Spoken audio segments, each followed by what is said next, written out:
Hey, what's up, guys? This is NPFSU, back with another video. This is, I believe, the sixth video in the series of the spread offense.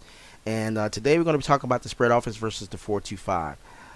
The 4-2-5, I really didn't like that defense, how EA had it in the game previous to 2013 version, because it was pretty cut and dry. It was a rock paper scissors effect, whereas that defense was going to be a counter to the spread offense. That's pretty much what it was. If you were going to pretty much smother the spread and stop it, you wanted to run 4-2-5. Now the 3-3-5 was a good defense, kind of balanced. It still is in the game. I respect that defense a lot more because there were weaknesses, obvious weaknesses, where in the 4-2-5 there were none, and it was really not a skill-based defense at all. Any user could run it and be successful because it worked against most all spread offenses, except it was still a little successful against the pro styles or two-back systems, but that's the bane of the weakness of the 4-2-5 is two-back systems, and keep that in mind because we're going to talk about that a little bit later.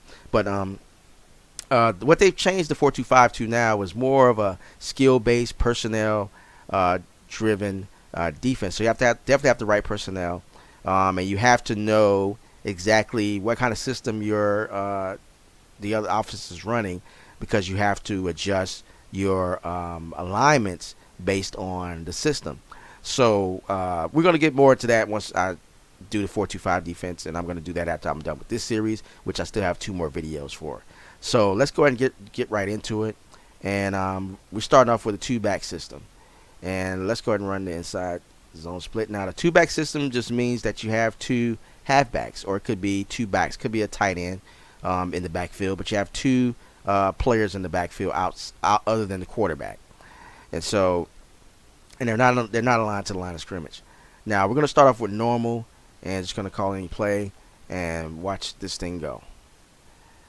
Now the beauty of this is that you have that extra blocker in the back that could attack any extra defensive player coming in to make a play.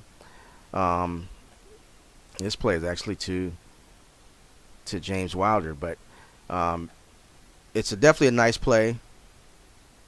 And it works well against the 4-2-5. Now let's go ahead and once you establish any kind of running situation up the middle, then that's when you start working the outsides. And so I mean you can see they got a lot of different inside zones. You got motion, you got the swing, and you got triple option. And so let's go ahead and run that against the normal 4-2-5. Okay, and you see here we got our guy out there who's blocking. That's our pitch guy. We know who our pitch guy is, and let it rip. And so we handed it off because that guy didn't pursue, but we're gonna run it again. He doesn't pursue. Plenty of open space right there. So now if they keep him on contained, it's gonna get shredded.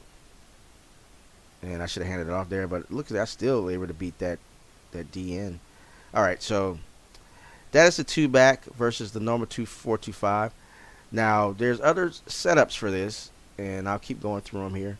So you'll have the normal wing offset, and as you can see, these are more power running and some zone mixed in, but there's a lot of power running in it. As you see, you got the dive there, but this time you have an extra blocker in front of you to lead the way, just like an I formation. And that's what makes running this against the 4-2-5 definitely deadly, because the 4-2-5 struggles against running backs that could lead block and hit a hole behind someone and open it up, which O'Leary is not doing that well right now, but as you see is rather successful. Now against a user, you're going to see less gains than this, but you want to make sure that you're establishing it and reading those holes properly. Now we're going to get into the next thing, and one thing you should watch out for if you're going to be running and when you need to go back to the 1-back. And I'm going to show you it here. Actually, let's go with the power play. All right, the power O. And so the underslide, what that does is change some of the alignments and the gap responsibilities of the defensive line. And so you have to be wary of where this D tackle is lined up. You see my impact D tackle, he's lined up. He's going to have two gaps.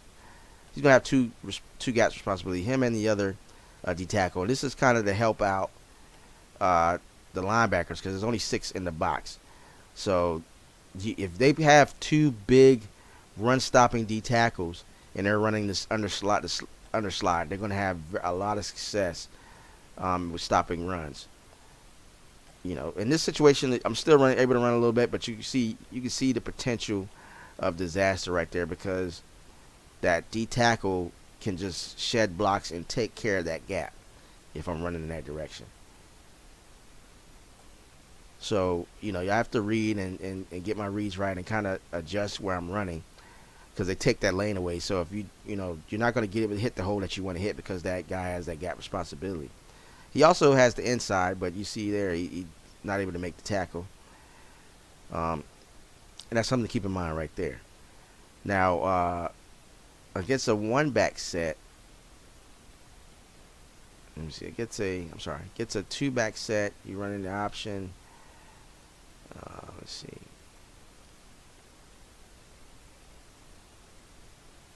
Just trying to pick a good play here.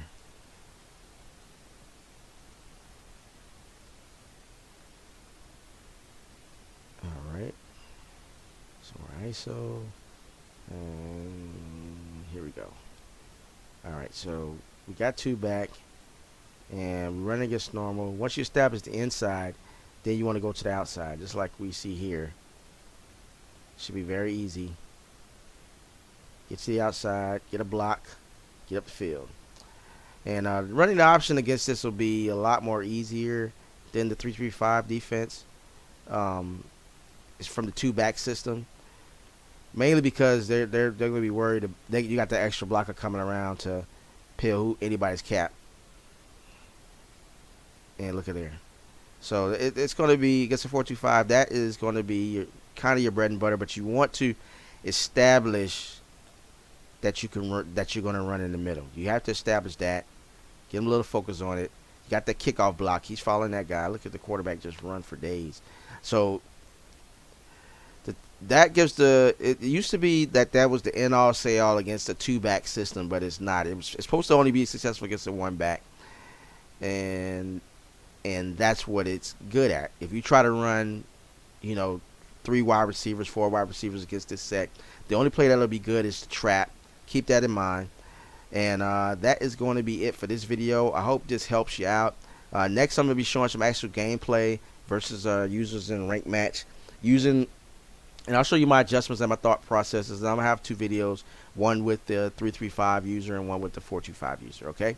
So I appreciate you guys watching. If you like this content, please subscribe to the channel. I'll be posting videos more on NCAA.